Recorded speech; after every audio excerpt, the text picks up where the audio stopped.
Shuji chatted with the boss about Chen Luzhou and asked the boss to increase his pay.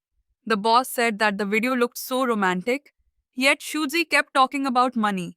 Shuji replied that he had promised to increase the pay and she had to keep an eye on him to make sure he didn't go back on it. Chen Luzhou overheard this nearby and wondered, didn't Shuji dislike him? Why would she speak up for him? The boss said that with Shuji's good grades, why stay here? She could go to Beijing or Shanghai. As for her father, he had recovered long ago. They would take care of the old lady. Shuzi said it was all her responsibility and she felt staying here was just fine. Chenlujo called his mother and asked if she was free to meet Shuji. His mother said she'd be busy until next month and asked if Chen Xingqi had caused trouble again.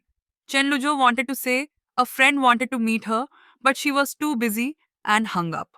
Chen Xingqi returned, saying Chenlujo had forced him to go sketch in the woods and he got eaten alive by mosquitoes.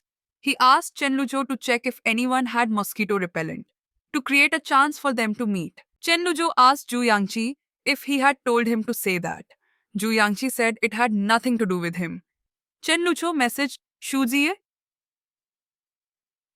to ask if she had any repellent, saying Chen Xingqi had been bitten badly.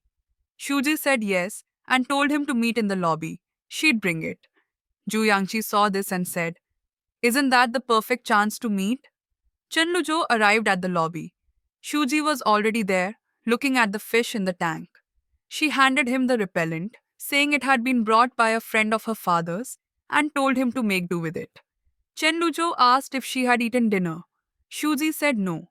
He suggested they eat together, and she agreed. Shuji wanted to order alcohol, but Chen Luzhou declined, saying he couldn't handle it. He once got tricked into drinking baijiu by Zhu Yangqi's father and ended up chatting with Zhu Yangqi's grandmother all night. He ordered lemon water. Shuji was reminded of her childhood. She had wanted orange juice, but her mother said it was unhealthy and made her drink lemon water instead. So Shuji also ordered lemon water. They talked about college majors. Shuji said she wanted to study architecture. Chen Lucho was surprised, not because he thought girls couldn't do it, but because he felt girls were more delicate in their emotions, which suited architecture. A famous underwater bookstore was designed by a female architect. He just thought the architecture department at Qingda wasn't very good. Shuji said she had already decided to stay. Chen Lucho thought she could also explore the world. The news said there would be an Aries meteor shower that night. Zhu Yangqi invited Chen Lucho to watch it. Chen Lucho said he had editing to do and declined. Zhu Yangqi said that Chai Yingying mentioned Shuji would be going because her mother was an Aries, and Shuji believed that when people passed away, they turned into meteor showers. That's why she wanted to see it. Chen Lucho was surprised Shuji believed such things and went along. They were thrilled watching the meteor shower. Chen Lujo asked Shuji to turn around and took a photo of her. Chai Yingying and Zhu Yangqi wandered elsewhere. Shuji said the underwater bookstore he had mentioned was designed by her mother. She had always wanted to become a designer like her mother, but she had also been thinking about what he said. Maybe she really could go see other places. Shuji and Chen Lujo went out for late night snacks. Shuji asked how much it cost and said she'd split it. Chen Lujo asked if she had to be so calculative. She had previously claimed to have a boyfriend just to treat him to dinner as a way of repaying someone. Shuji thought it was fine. Chen Lucho asked, will your future boyfriend also split the bill this carefully?